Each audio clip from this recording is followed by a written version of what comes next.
¿Qué pasa, muchachos? Vamos a hacer un charla blog aquí porque estoy leyendo la prensa, como todos vosotros. Supongo que estamos bastante preocupados con lo que está pasando en Ucrania, aunque, bueno, ya sabéis que cuando las noticias se hacen muy largas, pues dejan de ser noticias, ¿no? Entonces la guerra de Ucrania, pues está dejando de ser noticia porque ya llevamos un mes. Y yo creo que esta es la principal noticia. Desde que Putin comenzó su ofensiva, que yo creo que es, bueno, es la impresión que uno tiene después de leer la prensa, es que yo creo que ellos esperaban que fuera una cosa rápida, es decir, en una semana haber desmantelado el sistema defensivo ucraniano, haber capturado las principales ciudades y sobre todo haber matado o secuestrado a Zelensky, que era el objetivo cuando se proponían desnazificar, ¿no? Que es lo que ellos decían, desnazificar Ucrania, es decir, llevar a los que ellos consideraban criminales de guerra a Rusia para ser juzgados, ¿no? Y eso es lo que yo creo que se pretendía.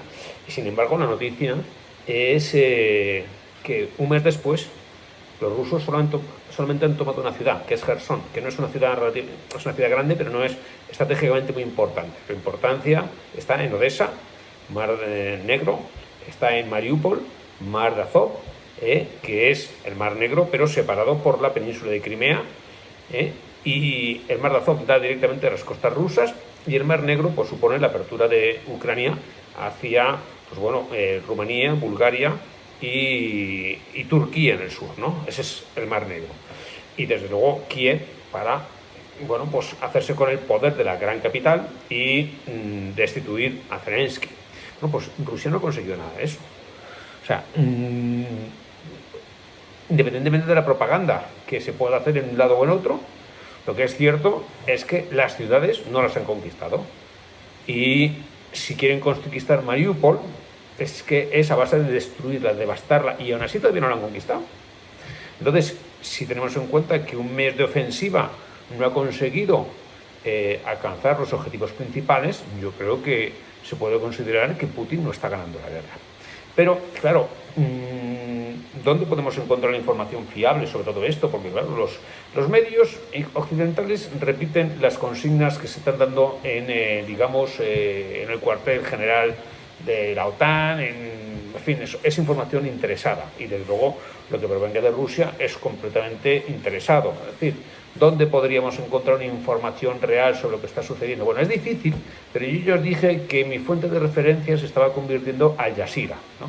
Al Jazeera, que es un medio de información árabe que no se alinea en absoluto con Occidente, ni tampoco con Rusia. Es decir, está observando esto como un poco desde la barrera, diciendo, bueno, pues ¿qué es lo que está pasando? Porque esto está afectando a todo el mundo, ¿no? Y ya empiezan a sucederse varios artículos o varios análisis bastante buenos en Al Jazeera sobre la falta de éxito de la ofensiva de Putin. Y una de las cosas que, bueno, que más me llamó la atención al hacer estos análisis es poner de manifiesto que en cuestión de un mes las bajas rusas que se han producido en el conflicto ucraniano, es decir, que ya se está hablando, que fue más allá de la propaganda ucraniana, ¿no? Que por supuesto quiere inflar su lista de éxitos, pero se está estimando que por lo menos 7.000 rusos han podido morir. 7.000 rusos significa más de todos los estadounidenses, británicos, que fallecieron o que murieron en Afganistán y en Irak. Es decir, en varios años. O sea, que Putin se ha embarcado en una ofensiva que le está costando miles de víctimas, miles de muertos, que esas personas, esos rusos, van a estar llegando ya en ataúdes a Rusia. Y, hombre, es cierto que Putin tiene un gran apoyo popular, porque yo he estado en Rusia y lo he visto. Putin es incontestable, pero si tu economía desciende y empiezas a llevar ataúdes y no consigues tus objetivos, pues pinta mal, ¿no? Entonces, lo que yo estaba leyendo, claro, es que son cosas acojonantes, que ya se está descubriendo, bueno, pues que un poco el ejército ruso era un poco tigre de papel. Es decir, sobre el papel daba mucho miedo, y bueno, ojo con Rusia, todo el mundo estaba acojonado pensando que Rusia iba a arrasar Ucrania, y bueno, capacidad para arrasarla, sin importar un carajo a los civiles, sí que tiene, pero no está consiguiendo sus objetivos debido a la fiera resistencia por parte de los ucranianos, que son los que ellos primero sabrán si les interesa o no defender su país, y por visto lo están defendiendo a muerte. Entonces los rusos no están avanzando. Primero, pues porque, hombre, muchos soldados pues llegan allí sin saber exactamente dónde iban, de maniobras o tal, y entonces de repente se encuentran que están en un Vietnam y que gente de su misma raza y religión no les está saludando con los brazos abiertos, no les está cogiendo, sino que les están combatiendo.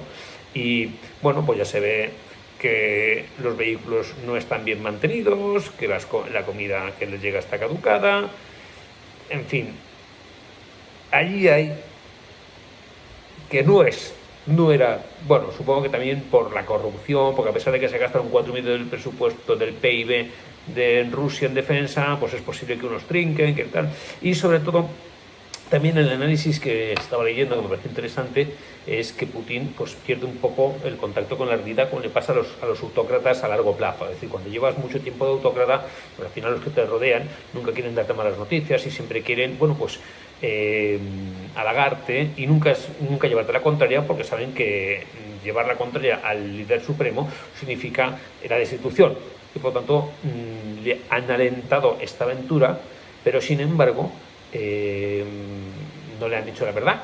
Han dicho la verdad con respecto a la preparación real que tenía su cuerpo, su ejército para hacer esto, ¿no? Y por lo visto, pues bueno, han mantenido allí 200.000 tíos, pero no tiene previsto el reemplazo de esta gente, ¿no? Y después de un mes combatiendo, pues tienes que refrescar a tus tropas.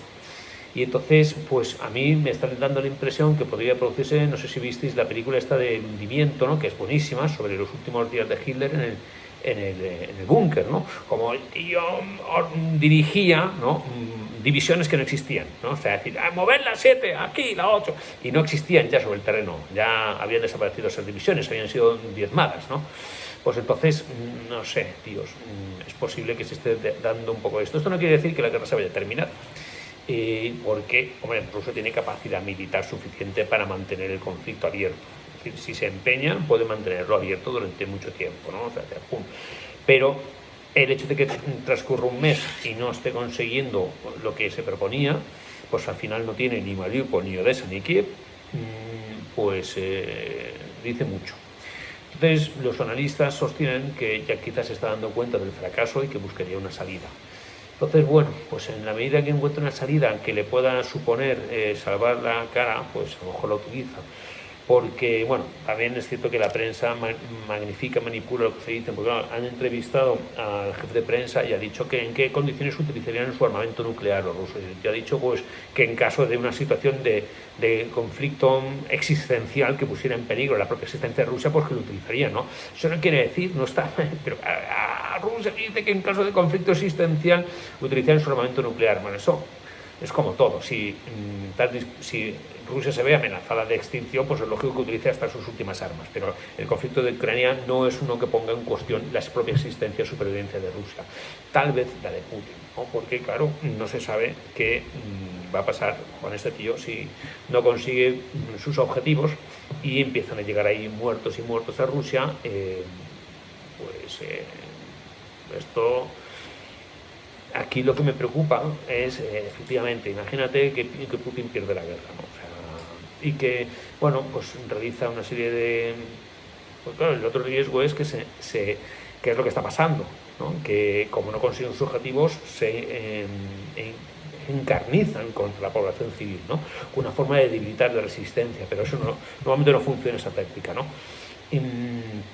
La OTAN teme que se utilice armamento biológico, bueno, químico, armas químicas, yo que sé, una escalada de conflicto, una verdadera escalada de conflicto con la OTAN, teniendo en cuenta cómo le ha ido en este mes de campaña a Putin, no creo que sea lo que le interese. Eso es una impresión personal, porque si no estás consiguiendo tus objetivos en Ucrania contra un ejército mucho más pequeño que el tuyo y enfrentándote contra civiles, pues imagínate que tienes que enfrentar contra tropas de verdad profesionales y contra un ejército y una aviación y tal, ¿no? Entonces, bueno, pues como que habría que pensárselo, que a lo mejor esto no está jugando, le sale realmente mal porque nos damos cuenta de sus debilidades, ¿no? Que antes ni las sospechábamos. Y después, Pues hombre, a mí lo que me preocupa, como siempre, son las consecuencias, ¿no? Porque sí, Putin es muy malo, pero ¿cómo nos comemos una Rusia sin Putin? ¿Qué es lo que sucedería en una Rusia sin Putin? ¿Quién ocuparía el vacío de poder, ¿no? ¿Cómo se produciría ese vacío de poder? ¿Un golpe de Estado? ¿Elecciones? ¿Quién? ¿No? O sea, ¿cómo se organizaría la sucesión? Porque claro, Putin lleva 20 años ahí, ¿no? Entonces la Rusia actual está hecha a su imagen y semejanza, está hecha a su medida.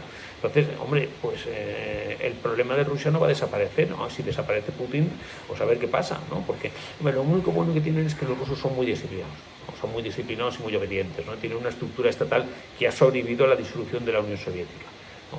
Hay, por cierto, un documental muy bueno que vi en Amazon Prime que es sobre... ¿cómo se llama este tío? Jodorkovsky, que era el tío más rico de Rusia, y que Putin lo metió en la cárcel porque se enfrentó a él, ¿no? Pues es interesantísimo para ver cómo se produjeron las grandes fortunas de los oligarcas de la primera época, como consecuencia del desmantelamiento de la industria o de las empresas estatales rusas, ¿no? Cómo prácticamente se las regalaron a los oligarcas a través de una estafa monumental, ¿no? O sea, bueno, nadie está libre de... ni los adversarios de Putin ni Putin, en fin, son trigo limpio, ¿no? Entonces, bueno, a mí lo que me preocupa ahora mismo es qué va a pasar en el futuro, ¿no? Si se produce efectivamente la derrota militar de Rusia, que no se va a producir, digamos que los ucranianos no van a ir a Moscú a plantar la bandera, ¿no? Eso no, se producirá un armisticio, una negociación, tal. El problema es cuánto sufrimiento, cuánta gente va a morir hasta que eso se produce, cuánta destrucción más. Pero que es, que digamos, se podrían vislumbrar el final de esta situación debido a que los rusos no han conseguido sus objetivos en un mes de campaña.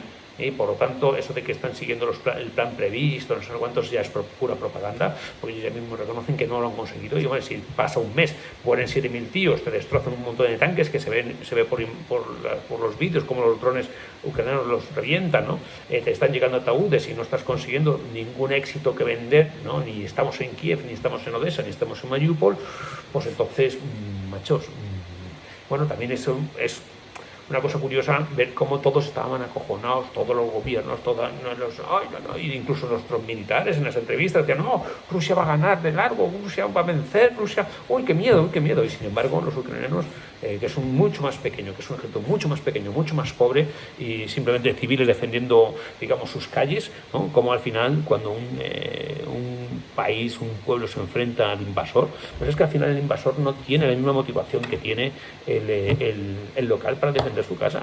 Es que es así, es que al final yo creo que también tiene que ver mucho con la motivación que tienes de yo, esta es mi casa, esta es mi calle, esta es mi gente, voy a defender la muerte contra estos tíos que vienen de fuera. Y el que viene de fuera, joder, pues encima si es de reemplazo, pues imaginaros que ardor guerrero tiene, lo que quiere es salir de allí, sobre todo si ya está sirviendo. Imaginaros lo que veían estos tíos en las columnas de tanques cuando de repente empezaban a bombardear desde los drones los tanques sin saber ni siquiera cómo estaba pasando y ¡pum! Cae uno, ¿sabes?